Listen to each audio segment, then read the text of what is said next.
Tov Rabotai, welcome to we're back from our long break.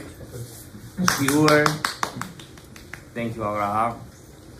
We're back from our long break after a whole month, after more than a whole month of not being together.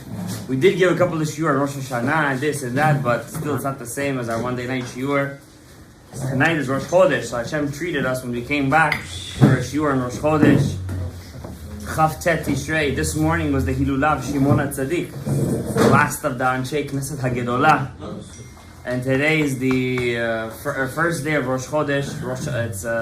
It's like Rosh Hashanah tonight. I mean, it's the Hilulah past, but you can still like it. This morning. And the Ari HaKadosh says the first day of Rosh Chodesh, there's 2 days, right? Today's Ya-aleh Rosh Chodesh, but it's the 29th of Tishrei. And then tomorrow is going to be Aleph Cheshvan, which is the second day of Rosh Chodesh. What's higher, the Ari HaKadosh asks? The first day of Rosh Chodesh or the second? On one hand, the second day of Rosh Chodesh is the 29th day of Tishrei, so it's the last day of the month. And the next day is the first day of the month, but on the other hand is the first day of Rosh Chodesh. So the Ari HaKadosh explains that we have 4 weeks of the month, yeah? The first week of the month is Keneged, that whole week is Keneged Chokhmah, or Abba. That's a very high level, Chokhmah. The second week of the month is all Keneged Bina.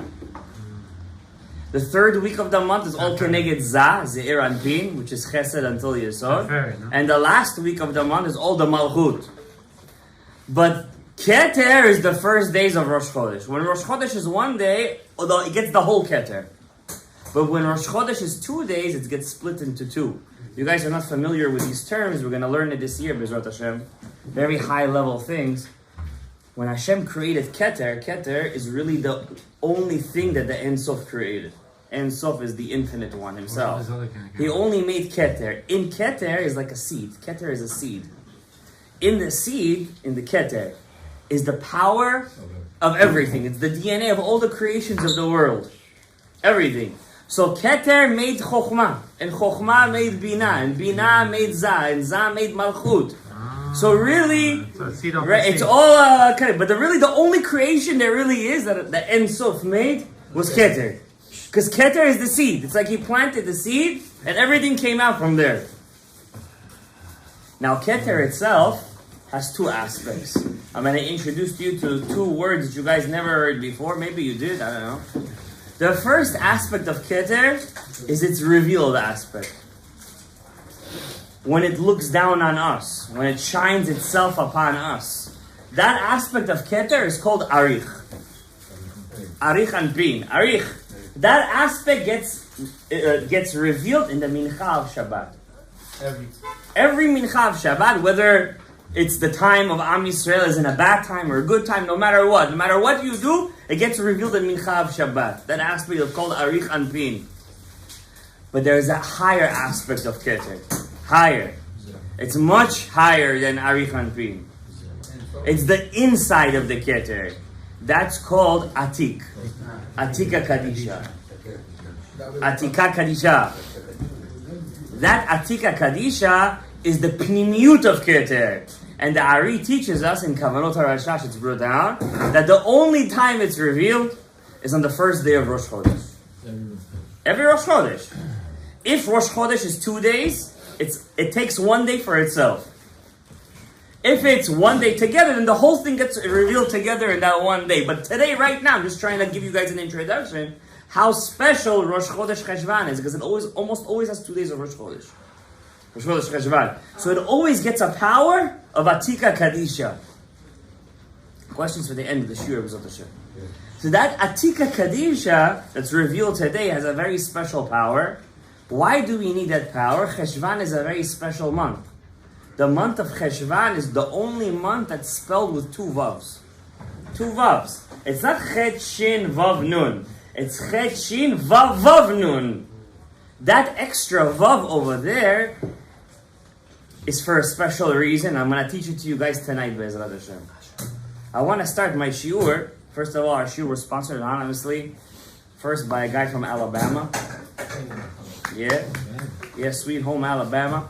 And then a second guy sponsored anonymously Yizchut Rav Shimon Bar Yochai. So may Hashem bless them with bracha, revacha, hatzlacha. Shnat Tavshin Pei Gimel Ashirut Mufleget. That's the name of the year. Shana Shmi is we're the first year of Shemitah. We're in a new cycle. We're not just in a new year. We're in a new cycle of Shemitah. It's a very high thing. So first of all, this week's parasha is Noach. And everybody always discusses Noach. They say, well, Hashem did the Keshet, the Anan, and the Averah of the generation of the Mabul was the, infidelity, promiscuity, the Averah of wasting whatever they wasted, Hamas, stealing, which is another form of wasting, and they did Averot with the same gender, and everybody always focuses on that. And the truth is, there's another part of the parasha where if you blink, you just miss it. And it's such an important part of the parasha. Nobody focuses on it. There's so much to talk about the Mabul.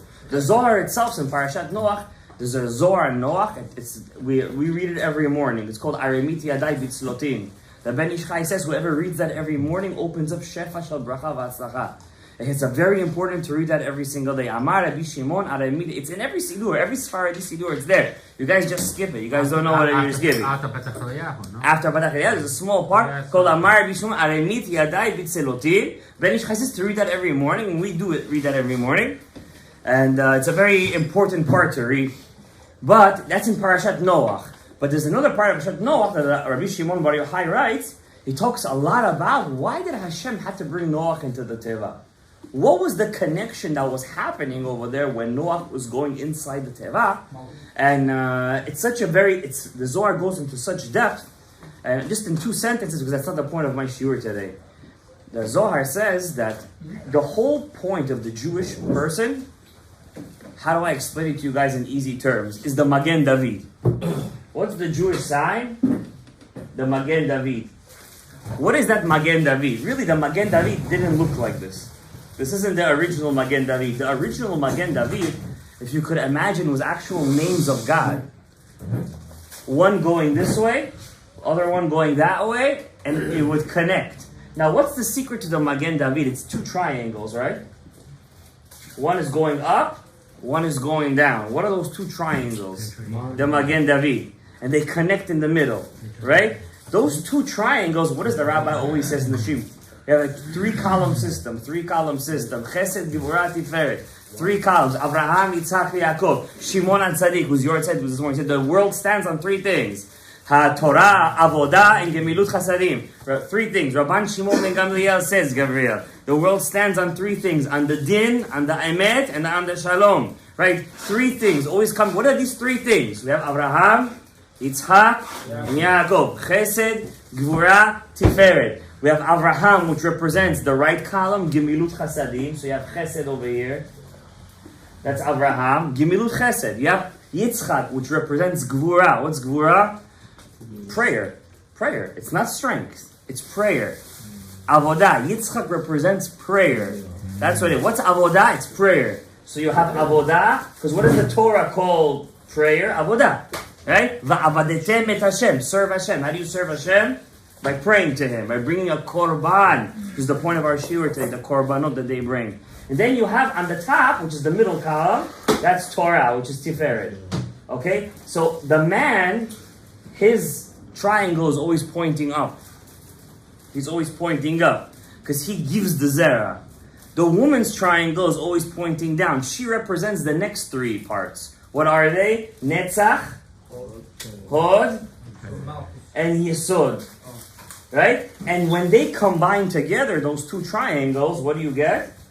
A Magen David. Now look at the Magen David. How many sides does the Magen David have? 6. 1, 2, right?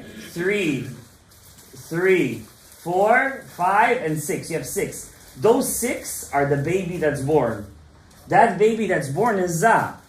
Zah, which is the baby, himself has Chesed, Gevurah, Tiferet, Netzach, Hod, and Yesod. He himself has that. And our job is to bring him the top part. See this top part? What is that top part? Chokhmah, Binah, and that. And he gets one from his mother, and one from his father. You understand? And all that combines into making a child. Why is that the Jewish symbol, the Magen David? Because the Magen David symbolizes the one thing the Jewish people have: reproduction. We reproduce. That's our job in this world. When Hashem created the world in Beresheet, there's a medrash says he took the Leviathan, he chopped off his reproductive organs, and then he took the female, he killed her, pickled her, and saved her for the Sukkot Orosh Leviathan. That midrash is really secret of secrets. There isn't some mythical creature in the world, the Leviathan, that's the size of this world. The Leviathan is the Samech Mem himself. That's what the Ari says. The Leviathan is the Samech Mem. If Hashem saw that it's real, Samech Mem is real. It's not a fish. It's a secretive thing. What that thing is, it's the midrash. You understand? Midrash is explained through Sod.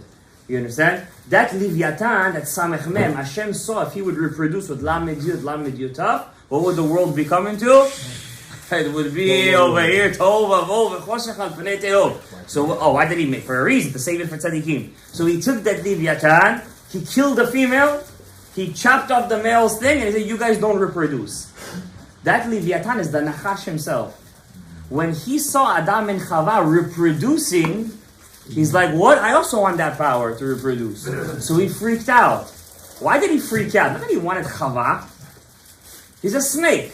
He doesn't want Chava. It's all a mashal. All that midrash is a mashal. He didn't look at Chava and like, wow, she was so beautiful. Let me get some of that. This is not some kind of guy in the 90s in our generation. Yo, what's up? That's not how it worked over there. There was only one being. He had nobody to compare her to. What does he know what beauty is? What does he know? It says Chava was the most beautiful thing compared to all the animals. But she compared to Adam was like a monkey. And Adam compared to the Shekhinah HaKadosha is like a monkey. So it's all mashal u'melitza. You have to know how to understand these things. People quote these things like candies because it's interesting. Well, it was, how it was, this and that. But if you don't know the Pnimiyut Torah, all these things you think it's the nimshal. It's not the nimshal. It's all a mashal. So this Samech Mem was jealous of Adam and Chava because of their ability to reproduce. He also wanted that power to reproduce. So what did he do? He combined himself with Chava. He wasn't with her. There was no with her back then. You understand? Even when Adam was with Chava, it says he knew her. How do you know somebody? So the Midrash says, knowing her means that he had conjugal relations. But that he wasn't physically with her. They were not in a physical realm. They were in a realm where their skin shone like fire. That's the kind of realm they were in. It wasn't what we physically feel is conjugal relations. They had it in a different kind of physical realm. You understand? The world of Yetzirah. Then when he made the Avera, and he ate from Etz Hadat, which is itself connecting with Chava before Shabbat during the day, right? That's why the Torah speaks very much against a man not holding himself during the day. And what happened? Unless Yitzro Tokfo. What happens? All the worlds got demoted. And he went, and Yetzirah went down to Asiyah. And Bria went down to Yetzirah. And Malchut Atzilut went down to Bria. And all the worlds went down. And then our job is to bring everything back to what it was in the beginning. Huh? Asiyah went down to the Klipat Noga. You understand? That's why everything in this world seems so enjoyable, but yet it really has no taste at the end. We taste it and then we get sick of it. Or we just blow up afterwards, you understand? Because there is no real pleasure on any physical thing in this world. You have it, you tasted it, and then you're done with it.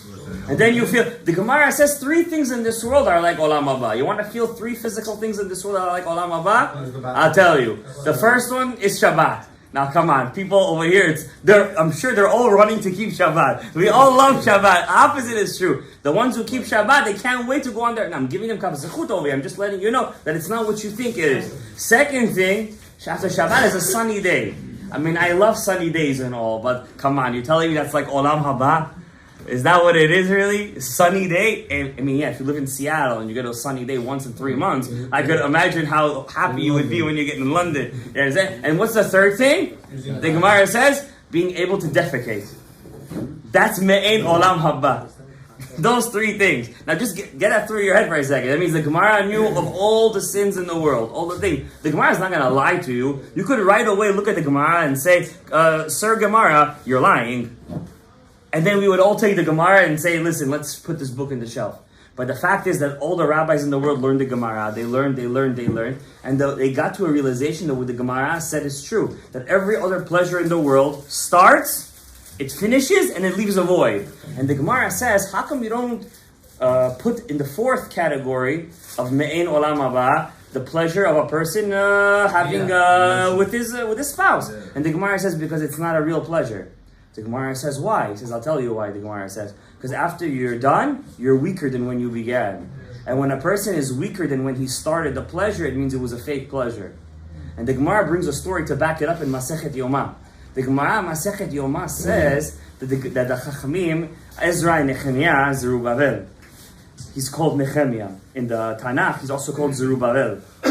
So Ezra and Zerubbabel, when they came back in the second time of the Ole Yerushalayim, and they said, we're going to kill the Yetzer Hara of Avodah Zarah. We're going to knock him out. We're going to slice him up. No more Avodah Zarah. We're done with that.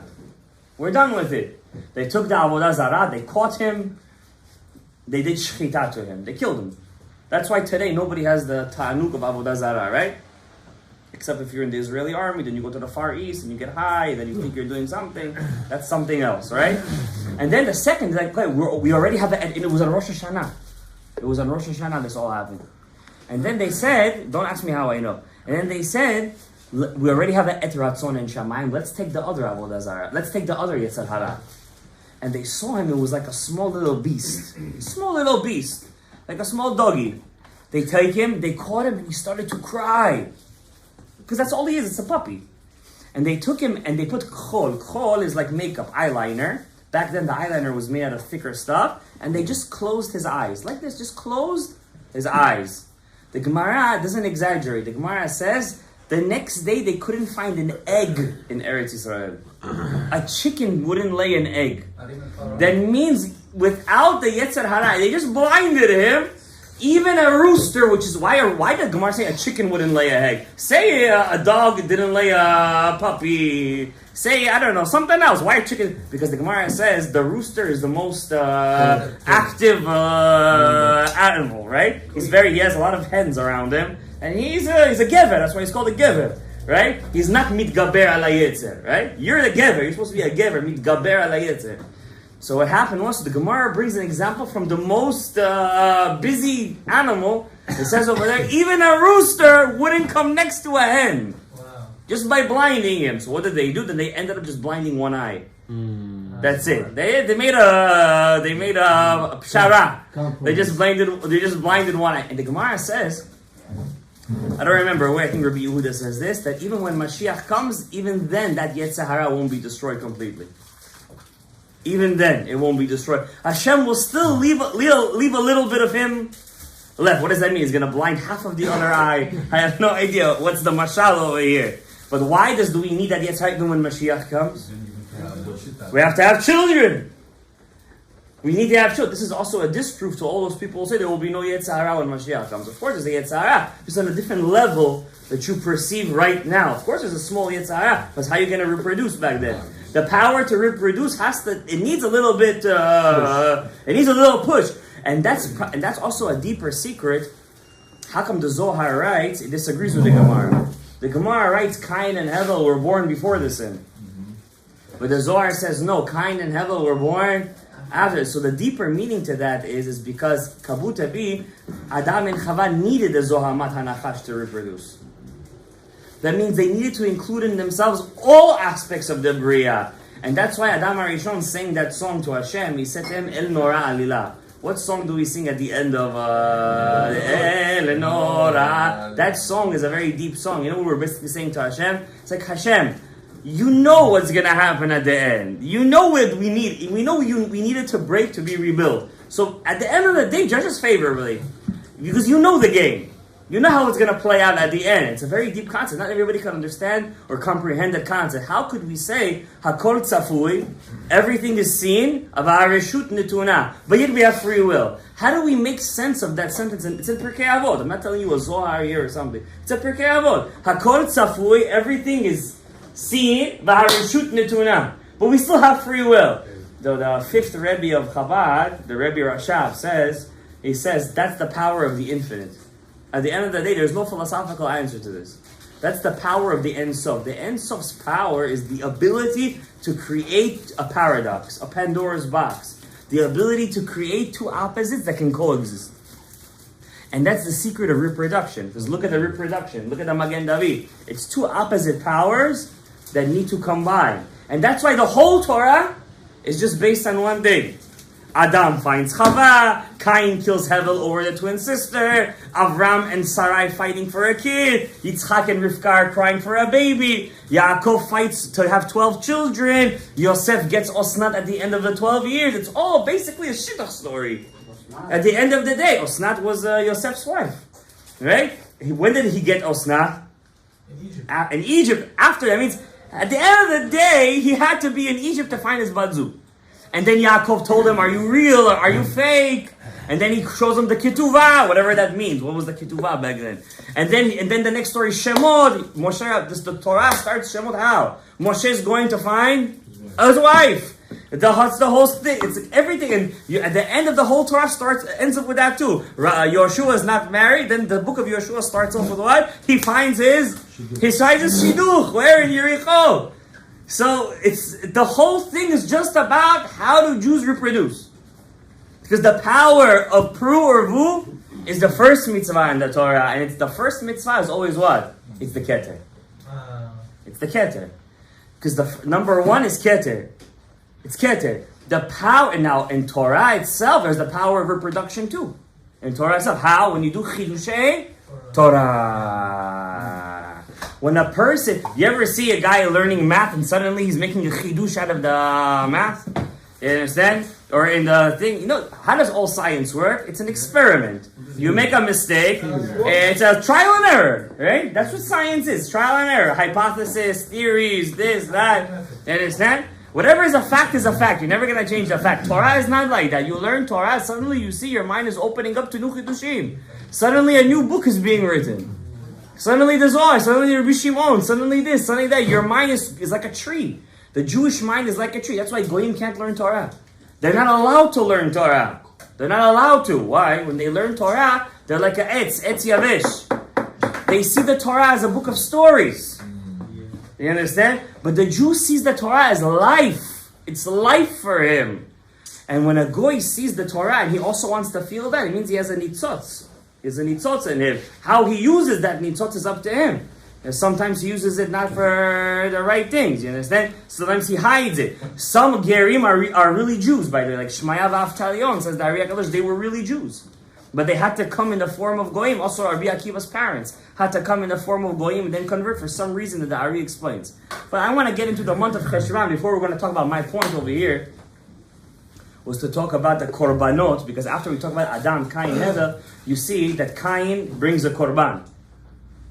And then Hevel brings a korban. It wasn't at the same time, by the way. Because Hevel didn't know what a korban was. Adam brought a korban. He brought a korban with a one-horned ox, it says over there. Huh? I don't know if it was a unicorn or not. Maybe that's where the myth came out of. But he took an ox. It probably was the first ox of creation, and the reason, there's a specific reason. Why did he use an ox? Why didn't he use a sheep? The first sheep of creation. Why didn't he use the goat? The first goat of creation. And you have to really look at it really interestingly. The first ox was brought by who?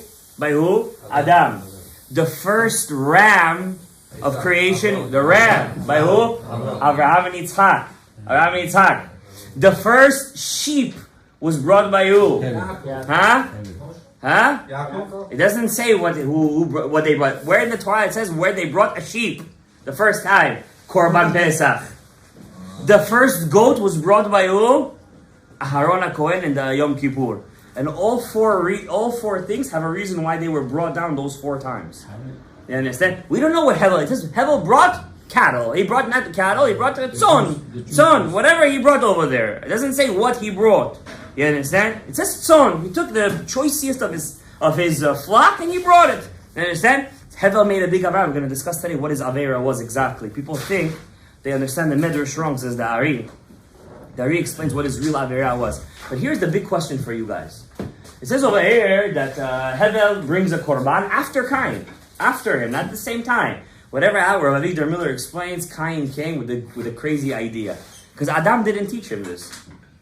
He came up with the idea, he was looking how to find favor in Hashem's eyes. You ever walk outside and instead of thinking how to make money or this and that, you ever think, what can I do today to make Hashem happy? We think we're big tzaddikim. We come to Shacharit, 6:15 in the morning, as if we're doing him a favor. We think that we come from Mincha, from Ma'ariv, we make him 100 brachot, 4 kedushot, 10 kadishim, 100 brachot, we give tzedakah. We think we're some big tzaddikim, right? But back in that day, there was an idea that many people don't have today. Some people have it. They walk around and thinking, what else can I do to make Hashem happy about me? It's a very high level. And that's how people used to think back in the day. That's why they were so innovation. There was so much innovation in Talmud Torah. You understand? In the Torah itself, there was a lot of innovation. Like Rav Yosef Karo got up one day and he's like, what can I do to make the Jewish world better? It wasn't like, I'm good learning Gemara my whole life. He was a Rosh Yeshiva. The biggest yeshiva in Eretz Israel. But he didn't think that. He thought, what can I do to make the world better? And he's like, why don't I make a book that combines all the poskim? It was a crazy idea back in the day. You understand? The Rif woke up one day and he's like, how can I make Hashem happy about me? What can I do the extra mile? It's like, why don't I make the Gemara more accessible to people? And these people, they were innovators. Cain was an innovator. He was the greatest innovator, and that innovation gene went to his kids. Who was the first person to make musical instruments? David. Cain's descendants. Was it Tubal Cain or Yaval? Who was the first person to make nomadic herd grazing? Cain's kids. Who were the first? Cain's kids were great innovators. They were inventors. The first person to make weapons, Tubal Cain. He made the first weapon. You understand? They were Hevel. Do you hear anything about them? No, nothing. You don't. I mean, not Hevel. Shet's kids. Shet is Hevel. We're gonna learn, right? You didn't hear anything about Hevel's kids? I mean, Shet's kids. Nothing. No, I don't care. Yeah, I said Shet. You said anything about Shet. You hear about anything about it? No, you hear. One lived 969 years. One lived 777 years. One lived 900. What did they do for all those years? They were smoking and having fun. What were they doing? Shashlik all day. Imagine 950 years doing shashlik. The best? That must be some good. Really? How many times could you travel the world in 950 years? Did you ever think about that? You see, that's the problem. These men, they were always thinking, what can I do greater for Hashem? We don't even think deeper in the Torah. We never look a bit, the whole Torah, Shemot, Vayikra, Bamidbar, Dvarim, it's all mitzvot. All of it is mitzvot. There are a couple of stories in Bamidbar, but most of the Torah is mitzvot, especially the book of Dvarim. Beresheet, you have like 4 mitzvot. Peru Ravu, Brit Milah, Gid Hanashe. If you want to throw Gemilut Chasadim over there, okay, I'll let you do it in Parashat Vayechi. But really, you only have 4 mitzvot in the whole Torah and the whole Beresheet. What's the whole? And it's one of the biggest books. What's the whole book? It's all Yirat Shamayim. It's the story. It's the keter. It's the seed. It's the most interesting book. It's what made us who we are. It's our DNA. Deoxy, whatever. But the book of Beresheet is the greatest book. It's the meat. It's the potatoes. It's the Kabbalah. It's the Sod. It's all the Zohar is based on it. It's the Sod Shebasodot. And the book of Beresheet talks us about men, which the biggest Rasha came up with the greatest idea. I make Hashem proud about me by bringing a korban. And his idea was to bring linen, pishtan, flaxseed. Why did he bring flaxseed? The Ari cryptically said, because he wanted to make the malchut. He was a farmer. Cain was a farmer. He wanted to make the Shekhinah, the Malchut, weak. He wanted to weaken the Malchut. What does that mean, he wanted to weaken the Malchut? That's one point. Hevel sees him. That's a question. I don't know if we'll answer that question tonight. Something to think about, Rabbi Yisai. It's think about the Torah. That's how you make chidushim. And then Hevel comes, he sees his brother make a korban, and imagine, he brings a korban, it's like doing the Siyum Masechet. You guys, they just made a Siyum Shas yesterday, right? Was it really the whole Shas they did? What, they did the Mishnayot they did, or they did all the Shas, the Gemara, what? The whole Gemara, each one took a Masechet, something like that? Okay, very nice. And how many people were there? 100, 200 people, something like that? It was a Masiba, right? Siyum Shas, there were speakers over there. Imagine Cain. He's bringing the first korban after 40, 50, 100 years. Adam brought a korban, that was it. He didn't bring any more korbanot. His korban was so strong, says the Ari, in Shar Psukim. His korban was so strong. Look what he did. Every time I read this Ari, I get such a jolt of Allah Hashem. You know what he says when Adam brought the korban? You know what he did when Adam brought the shor? With one horn? Shor, par, makrin, mafris. When he brought that shor, he fixed all the animals in the world to a point of such perfection where all humans had to be vegetarians. There was no point of eating animals anymore. Because why do humans ingest animals? To fix them. And it happens to be you can't fix the lion. You can't fix I don't want to say that animal of Esav. You can't fix those things. So God says don't eat them. What can you fix?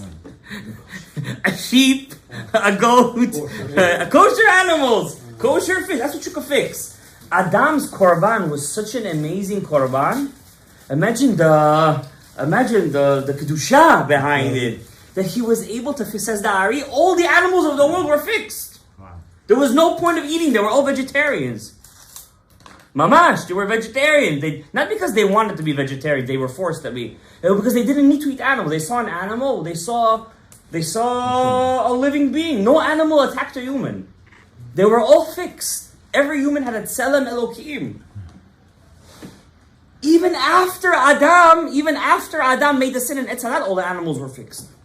That's what kind of korban he brought. Look at the avodah that Adam HaRishon had. Adam HaRishon was a tzaddik chassid. Anyone thinks that Adam HaRishon was a rasha chas v'shalom or stuff like that, the Zohar says very bad things about those people. The Zohar says that Adam HaRishon sits at the gate and he's every person who comes, why did you? He says, I ate once. If you would have been there enough times, you would have eaten and eaten and eaten. After Hashem would have spoken to you, you would have eaten again. That's what it says in different words, obviously, but the same point. Adam HaRishon, he was a tzaddik chassid kadosh elyon. It says over there that Adam HaRishon spoke to Rabbi Shimon Bar Yochai in Idrazuta right before he passed away. Adam HaRishon was, Yetzir Kapav Shel HaKadosh Baruch Hu is? The actual Yetzir Kapav, Hashem made him Kiviyachol with his own hands, Kiviyachol. Look at the korban he brought. Doesn't it give you a jolt of Yirat Shamayim, what one man can do by one korban? By one korban, Cain came up with this idea by himself. He was an Oved Adama. He was a farmer. And he's like, I want to show Hashem my love. I want to, Kiviyachol, hug Hashem. I want to, I don't want to say the other part. But I just want Him. Do we think like that when we walk outside? I just want Hashem. Do we sit over here and feel Him right here? When we have a problem, do we feel Hashem? He felt Hashem. Cain was a Navi. And he goes to HaKadosh Baruch Hu and he says, I'm bringing you a korban. Imagine the nishama he put into that korban. He put all of his heart and soul. And then his younger brother, who learned from him, his student. Now you feel bad for him, huh? His student comes and he says, I also want to bring a korban. Hi. Check out. He brings the korban. It doesn't say that God didn't accept Cain's korban. It just said he didn't turn to his korban. That means Hashem didn't show him an extra appreciation. Like, wow, amazing. Hashem took his korban. What, do you think every person who brought a korban in the Beit HaMikdash got through a fire from heaven? That's not how it works. You brought a korban, there was an esh from Shamayim, in the first Mikdash, not the second one, and you took from that esh and you brought it on the korban. And the Torah says Hashem accepts the korban. What do you want more than that? So happens to be that Hevel took the korban to the next level. So God said, I'll show him a You know when you have two students in class and one is already a goody two shoes, so you feel like you don't have to show him that thing, but you have one kid that finally does something right, so you say, "Oh, here, take a present," and then the goody two shoes kid is like, "What? I'm over here working my jambalayas over here, and then you're showing him the appreciation." Cain was filled with rage. Rage! How could he do such a thing? So Hashem had to speak to him. He had to speak to him. And he said to him, Cain, lama naflu panecha? Why is your face fall? Here we already see the part where Moshe and Aaron, they always fall on their face. So we see over here that Cain was falling. That means who's the first one who fell on his face? Cain. But Moshe, it says, Cain, lama naflu panecha? You guys are not reading the Parashat. Rebbe, you're not reading the Parashat. You're looking at the thing. You know, when I want to come up with a chidush in the parasha, not that my chidushim are real. I hope they're. But if they are, I hope Hashem forgives me. They're not real? But you feel not accepted or what? Wait a second. When I want to come up with a chidush on the Torah, I take a chumash without any pirushim. No Rashi, no this, no that Zekenim, Ramban. I just look at the words themselves. And what are they telling me, the words? That's how you come up. That's how Rabbi Yehuda says you have to learn Etz Chaim. Just read the words of the Ari and try to understand what he's saying, what he's telling you. Stop looking at the Mefarshim all the time. And then look at them, see if what you're saying is close to them. Maybe you were Mekavan to them. So Cain felt, not that he wasn't accepted. Why did he think he wasn't accepted? How come Hashem didn't show me that extra love? Like two kids that are fighting over their father's love. What were they fighting of? I want to ask you guys, if Cain was such a rasha, like that one rabbi said, he was a serpent, his skin was like a snake, Chas v'shalom, what kind of shtiyot is that? I want to understand. Where is he coming up with these things? But till today, I can't get that out of my head. And then it says that Cain was fighting over Hashem's ahava. Who's the greater Oved Hashem? Who's the greater Oved Hashem? And he killed his brother over that. After Hashem spoke to him. It wasn't jealousy.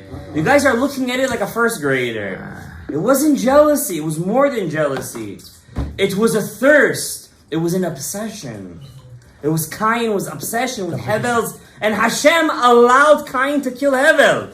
He allowed him. He allowed him. And the Ari says, Hevel chata. Hevel sin. Hevel sin. Chata sin. Shehitzitz b'shchina. He gazed at the Shechina. What? What does that mean, he gazed at the Shechina? Does that mean he gazed at the Shechina and he enjoyed the Shechina? Wow. Yeah. Or does that mean he gazed to the Shechina?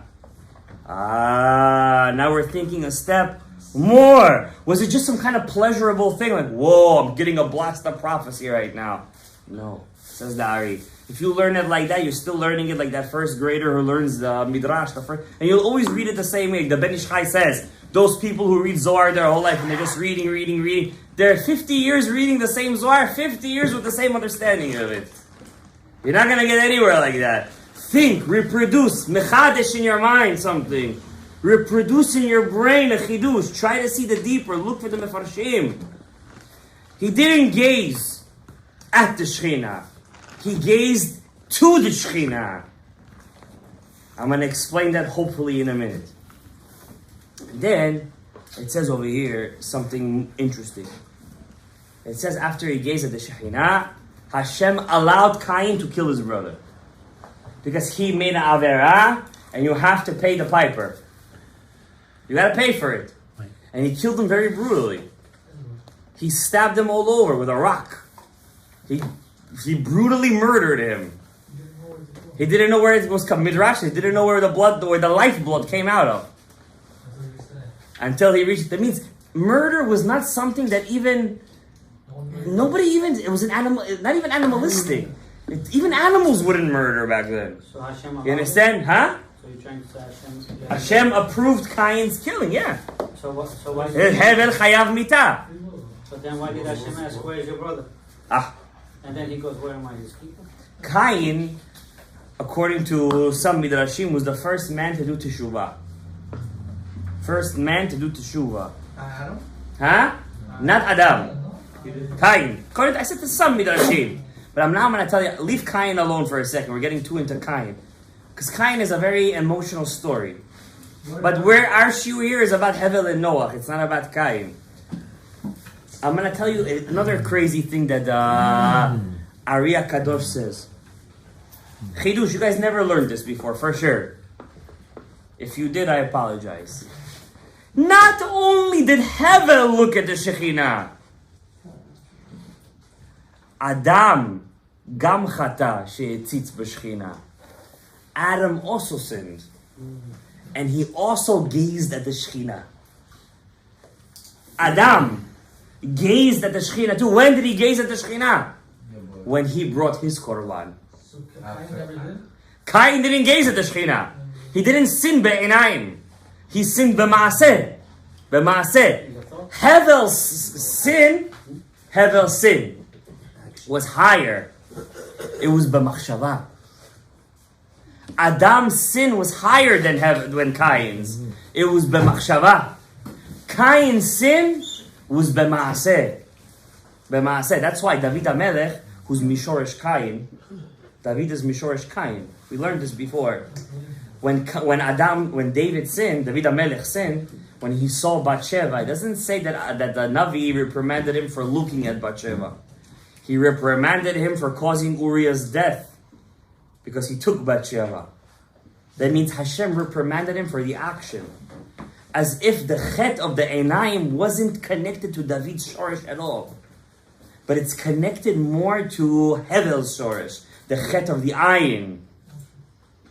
And we learned that Moshe Rabbeinu fixed that. We all say when he hid his face, right? When he was by the burning bush, he hid his face. Oh, you hid it, you fixed it, you're good. It's deeper than that. Because he hid his face, and then he got to see the correct place. Because it's not that Hevel made a sin by looking. He was supposed to look. But he made a sin at where he was looking. Explain. Where was he looking? Because Moshe Rabbeinu, who's Hevel, you guys are making me jump in my shoe right now. Moshe, who's Hevel, also looked. It says, Utmunat Hashem Yabit. And he looked at the picture, Kivyachol, of Hashem. That means Moshe also saw. When? After he hid his face. That means once he fixed the sin of Hevel, then he was allowed to look. But he looked at the right place. What does that mean? He looked at the right place. If Moshe is Hevel himself, right? Or incorrect? Right. Moshe is Hevel. That means, and Moshe looked after he fixed the sin of Hevel. That means Hevel, before he brought the korban, he was allowed to look. So what was Hevel's sin? Not that he looked. He was supposed to look. Question, where did he look? Where did he look? And that's what it says. Hevel hitzitz b'shchina. He looked to the Shekhinah. Which part I can't look? What does that mean? He looked at the Shekhinah. What was Hevel's sin? Now I'm going to tell you a bit of sod. You guys probably won't understand what I said, but at least your neshama understands what I'm saying. There is a pasuk in the Torah, and this is going to connect to something you guys don't know. It's in Shara Gilgulim, Perek Lamed Dalet, Hagdama Lamed Dalet. Shara Gilgulim says that really Hevel didn't come back straight as Moshe. He took a nice tumble through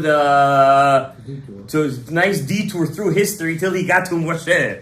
He wasn't just Moshe, Hevel Moshe. People think that's the truth because people don't learn Shmona She'arim. They just learn a drasha from some rabbi, a newsletter on Shabbat. Moshe is Hevel and Laila Tov. No. Moshe, by the way, Moshe doesn't end at, Hevel doesn't end at Moshe too. Then he comes back as Rabbi Shimon Bar Yochai, and as the Ari Kadosh, and as thousands of tzaddikim and Talmidei Chachamim. Don't think it ends over there. Alright? And there are Hevel sitting over here too, and there's Cain sitting over here too, and many Sharshei Neshamot. Okay? So let's not think that the story ended over there. That's why the Ari writes them down. Why does the Ari write them down? Because it's Nogea to us. Rav Chaim Vital was Mishoresh Cain. We said this many times. Not only was he Mishoresh Cain, he was the Muvchar of Shoresh Cain. He was Metaken Cain. He was supposed to be Mashiach Tzidkenu. Rav Chaim Vital. He was supposed to be, Lo Istaya Milta.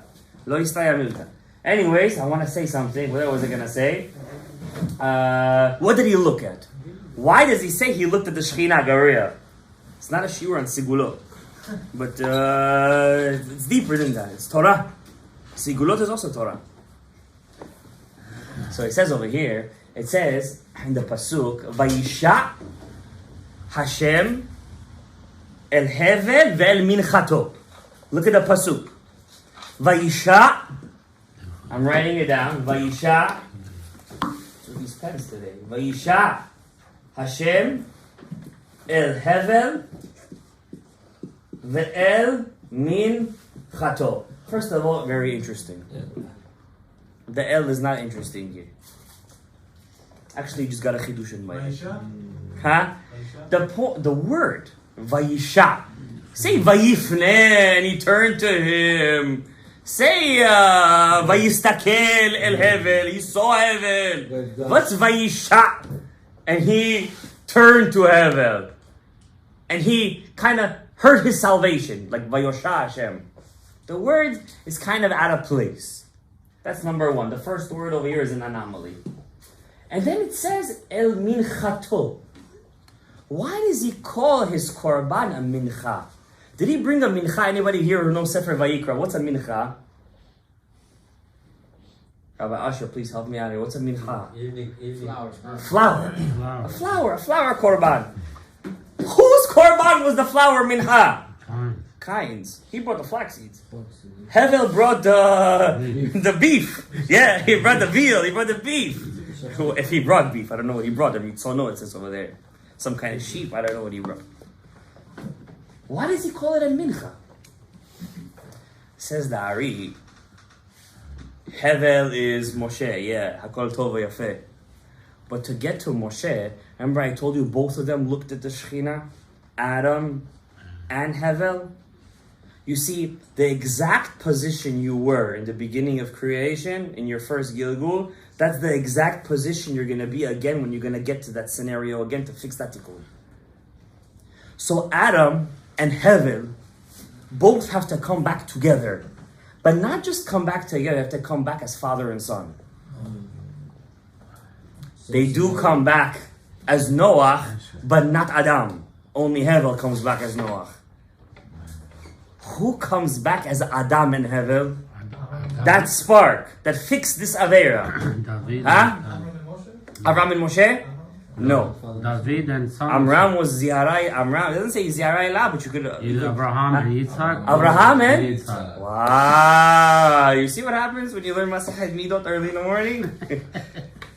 Abraham and Yitzhak. They're Adam and Hevel. Says the Ari.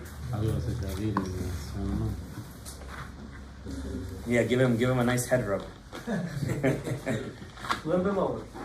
Adam and Hevel. Who was mitaken mincha? Who was mitaken mincha? Yitzhak. V'yisha Hashem el Hevel ve'el minchato is mincha. The mincha.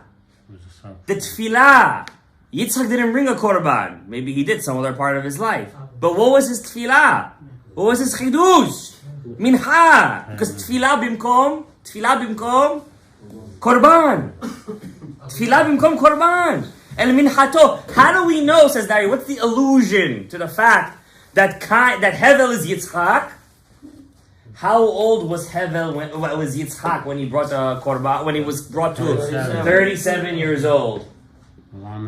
How old? Yitzchak was 37. How do you spell Hevel? Hey. Bet. Lamed. How much is Hey? 5. Bet. 2. Lamed. 30. 37 years. The reason he was 37 years old was to fix Hevel, which is Gematria 37. That's Avraham fixed Adam's sin of looking at the Shekhinah. When they brought the Korban, he didn't turn. It doesn't say that he looked. It doesn't say that it says the angel called out to him.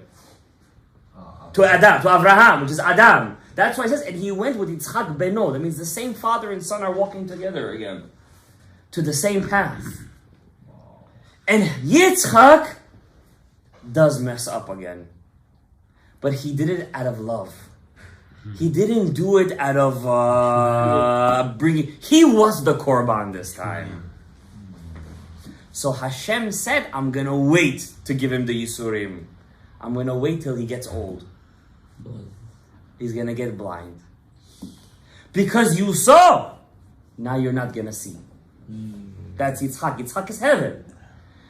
The Ari doesn't say this, but I'm going to give a small chidush over here. Wait. There's another chidush here. It's my personal chidush. I don't know if it's real or not. If it's not real, well, you're not going to take it out of the video, but may the creator take it out of the video.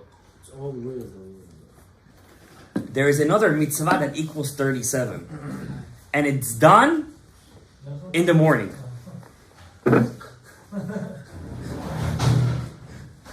Every mitzvah, we learned this before in our shiurim, has a specific yichud, connection. You got to think of that yichud, connection of Hashem's name before the mitzvah.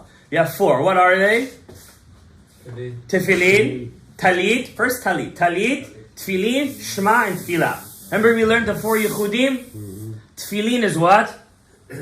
Is Yud K, Hey Vav, then Hey Vav, right? Then you have Shema, talit, Yud K Vav, Vav K. Then you have Shema is what? Hey, then Hey Vav, then Yud K. Then you have Tefillah, Vav Ola Hey, the Vav Hey goes up to the Yud, and the last Hey goes up to the Vav Hey Yud. Those are the 4 yichudim of Tefillah. There is one Tefillah where the Torah specifically says that you have to do it in the morning with Shacharit and Shema. What is that mitzvah? Tefillin. Yira'ucha im shamesh. They will see you with the sun. It says over there, by Tefillah Shacharit. And what does it say by Tefillin? V'ra'u kol amei haaretz, and all the nations will see, ki shem Hashem nikra alecha. What does it say? And all the nations will see. What's the yichud of Tefillin?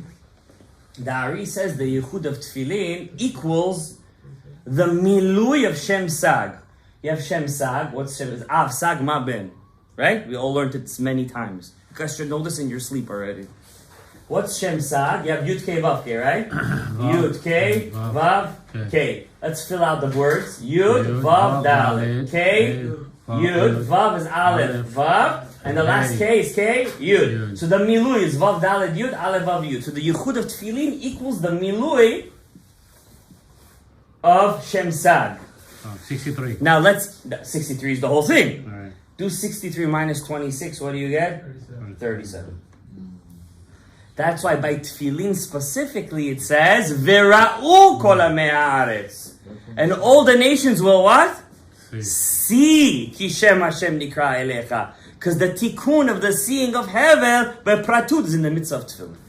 Question is asking why is 20? Why you make minus 27? 26 is the Yud K Vav K. I'm just taking the milui.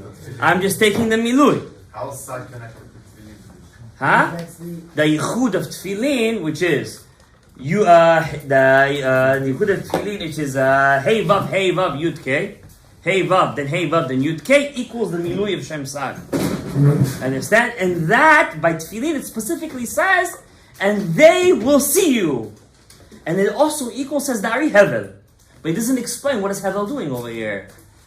And the answer is, I think, but specifically by Tefillin, it says that they should see it. Now, you can ask me a question. What question you're going to ask me if you're a bit... Why I can give oath to Yakai? Okay, that's a different question. But that's the question I'm talking about. I'm talking about the question I'm seeing. How could you slug up the Kiddush? What does it say by Tzitzit? Also, Uritem Oto. So how are you going to make the connection away? It's not 37. Okay, but we'll think about it. I didn't get over there yet. But that's one thought that I had. Okay? Now, that's for Adam. Now, let's get to Noach.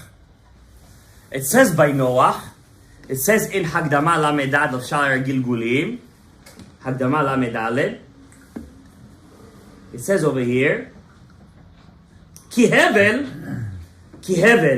Nitgalgel, came back in the Gilgul, B'Sheth, first he came back as Sheth, Hevel was his brother, Sheth.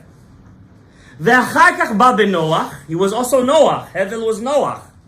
Ve'achar kach b'Shem, He was also Shem. Wow, they're living at the same time. How is he Noach, Shem, and Shet at the same time? And that's what it means by Moshe Rabbeinu, Va'ata yadati yidaticha b'Shem. I'm sorry, I said it wrong. Va'ata amarta yidaticha b'Shem. God said to Moshe, Moshe said to Hashem, you told me I will know you b'Shem. So really he meant that I am Shem. Because Moshe then is the next one. So Moshe knew that he was Noach, he was Shem, he was Shet, and he was Hevel. He knew all of that. So that's what V'ata yidaticha, by yidaticha b'what? B'Shem. And then he says to Hashem, V'gam matzati chen. What's chen? No. I found favor in your eyes. Chen is otiyot. Noach, I'm also Noach. So Moshe knew all of his gilgulim. That's how he was able to fix all of them, and get to a highest level of radla, which is the atik, which is today's Rosh Chodesh day. So Moshe Rabbeinu knew all. So Noach did something amazing. But then he messed up right away. But he did something amazing, something that wasn't done before. Cain and Hevel brought korbanot. They brought korbans. Cain's was accepted, but not favorably, like something crazy. Hevel was favored, but he saw the Shekhinah. I didn't explain to you what does that mean. I think maybe it's too deep. And then Noach brings a korban right after the great deluge. Huh? Before he gets drunk. What are you trying to say? We're Noach and Lishem. What are you trying to say? No, because you're pointing out that he was drunk. No, I said he got drunk. Yeah, I know he got. We all know he got drunk. That's the most famous part of the story. But what's the other part that everyone skips? He brought what? A korban. 7. He brought a sacrifice. 7. And it says over there, Vayarach Hashem et reach hanichoach, and he smelled a favorable aroma. And Hashem says, wow, that's one shashlik over there. That's one al ha'esh. This guy knows how to make al ha'esh. Lahavdil. And he says, Hashem, because of that, I swear. From this one man's avodah, guys, we're talking about one tefillah. That's what a korban is. Do you see what one tefillah can do? Muflegir. You see what one tefillah could do? And he swears that if he wouldn't have brought that korban, how many floods we would have had? We just had a small flood over here. We're all running upstairs. We're going crazy. This one's crawling. One sacrifice he brings Noah. What happens, Abraham? No more rain. No more flood. Covenant. I'm never going to destroy the world again. Covenant. And not only that, I'm giving you Noach a brit. A sign. I'm giving you a sign. Not only am I like, by the way, tomorrow is going to be a crazy sign in the world, a different kind of sign. It's going to be a solar eclipse. But I don't think we're going to see it from America. In Israel, they're going to see it. You know what a solar eclipse means in the world, right? Balagans are coming. Baruch Hashem, Akol Tov. The Jews are okay. We learned Torah. Thank you, Hashem. So it says, but he gives him a sign, a rainbow. You guys ever see a rainbow in its glory? You're not allowed to look at it, guys. A rainbow is like the brit of Shamayim. A rainbow is the brit milah of Shamayim. You're not allowed to look at it. You have to have enayim. That's the secret. Why is Noach's korban such a high level? Noach. He destroyed the whole world. Awesome. He saved the world. Yes, he got drunk afterwards, and Ham, and Canaan. Yeah, we know. We're not there yet. We're not in that part of the story yet. Gabriel. Why was Noach's korban so amazing? His korban, Kivyochel, brought Hashem to a point of such amazingness of the Adam, of the human being, that he said, I'm giving you a sign. A sign! I'm giving you the most, a rainbow is a very beautiful thing. It's a freak of creation. Right? Where did this amazing stuff? It's like when the first time I saw a rainbow in my life, I was driving down Main Street, and I'm like, I stopped my car. I was in my 20s. I never saw it. First time I saw a rainbow in my life. And I'm like, am I living like in a cartoon over here? This thing is crazy. I couldn't stop looking. I don't want to look, but I have to look. It was crazy. And I looked, but the point is, you got to look at the bracha. You got to find the bracha. Who says the bracha? You're Abraham. So the rainbow. And a thunder too. But what's the halacha by the rainbow? Why was Noach so successful in his korban? Because he made a sign that you're not allowed to look at. What was Hevel's avera? He looked. How do you bring back the kedusha of Noach's korban? How do you bring it back? By not looking at the rainbow. When you see it, you're not allowed to look at it again. Don't look at the rainbow. And when you do that, Noach didn't look. There's rainbows everywhere. So you have to go back. Don't look at the rainbow. Don't look. Don't look. Wait a second. Don't look. That's what I'm saying. We understand what you're saying. Don't look. So that point is the not looking. Now I'm going to tell you a secret over here. The connection for the tzitzit, 37 Yeah. is 8 times 4 sections is 32. 5 knots is 37. You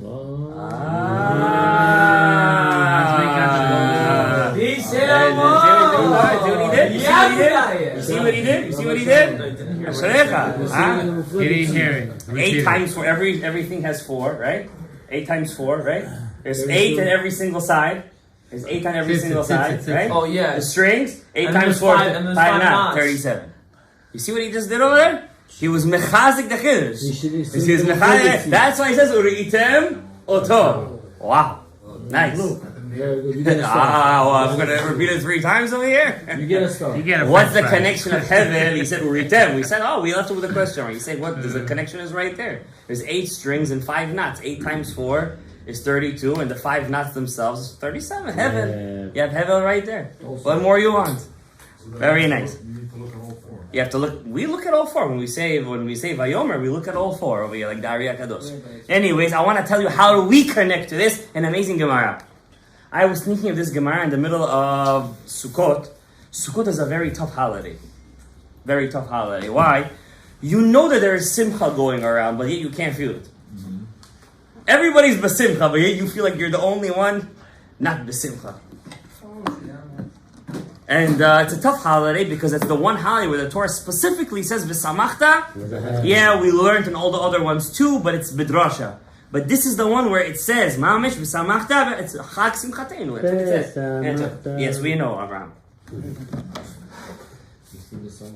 Now, I was davening in the middle of Sukkot, and I'm davening in the middle of my tefillah. We all want to be mekayim the mitzvah v'samachta, but I can't be b'simcha. I feel like my avodat Hashem is not b'simcha. And no, that's the opposite of that's what Noach did. We don't want to do that. That's how we messed up at the end. Now you could do it if you want. It's not b'samachta. So it says over here. So I'm thinking, and suddenly Gemara Kiddushin pops up in my head. And a certain story over here, which I'm going to share with you, which now I'm going to get to how I started up the Shur Cheshvan. It says over here, the Gemara talks about Yichud at the end of Masechet Kiddushin, talks about Yichud, how a man can't be alone with a woman. Yeah, Yichud. It says over here, Abaye Dayer Gulfe. When Abaye would be in an assembly with men and women, he would put jugs in between the men and the women. He would make a mechaitza. Rava Dayer Kane. Rava would go extra. He would actually put reeds in between. These are the first men to make mechitzot.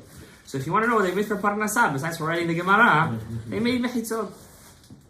Now here's the sentence that popped into my head, which gave me a lot of simcha in the middle of Sukkot.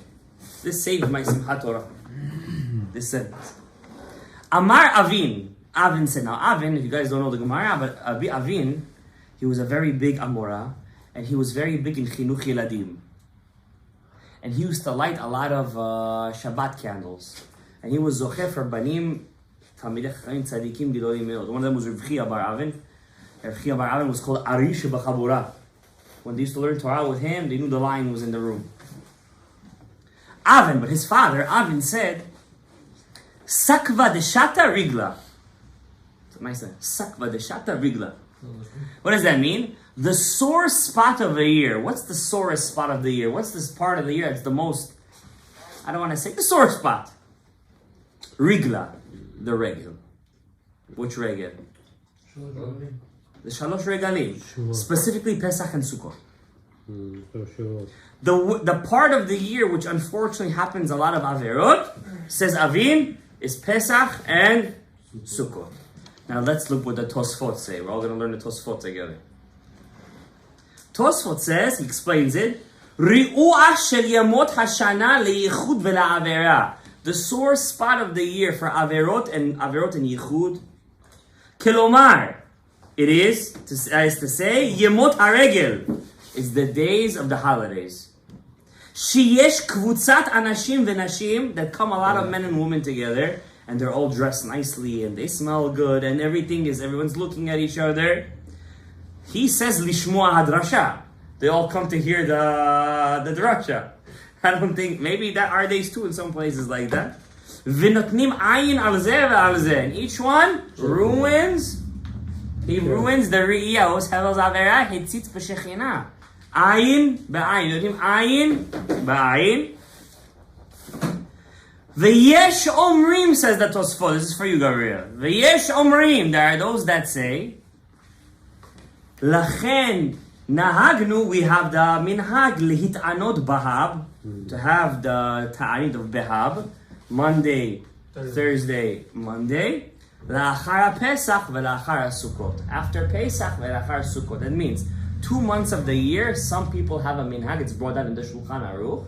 Right when Rosh Chodesh Cheshvan finishes, the next Thursday, Monday, Thursday, they fast.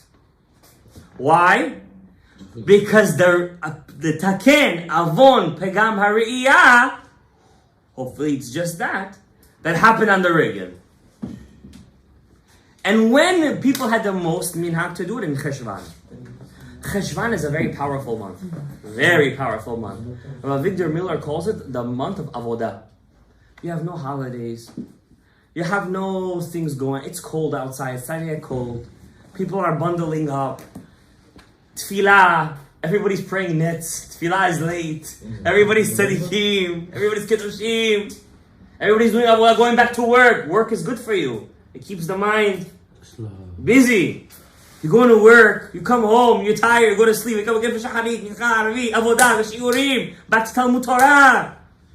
In the yeshiva world, at least in the Litvak yeshiva worlds, they say the month of Cheshvan is the month of avodah. We're back to steiging. We're back to the learning. We're mitaken avon, the re'iyah. Now here's the interesting part. How do you say beha'ab, bet, hey, bet? The hey, bet is the hey bet of what? Of heaven. It says by Moshe Rabbeinu, when he fixed the Avon Pegama Re'iyah by the Sneh, he fixed specifically the letters hey. The Ari says, what happened to the letters bet and lamed? Those went to a different guy. Bil'am. Bil'am was the klipa of Hevel, one of the shorashim of Hevel. And what does it say by Bil'am? Ne'um ha'gever shtum ha'ayin. I forgot the exact sentence. It says there, he looks b'machazeh Shaddai.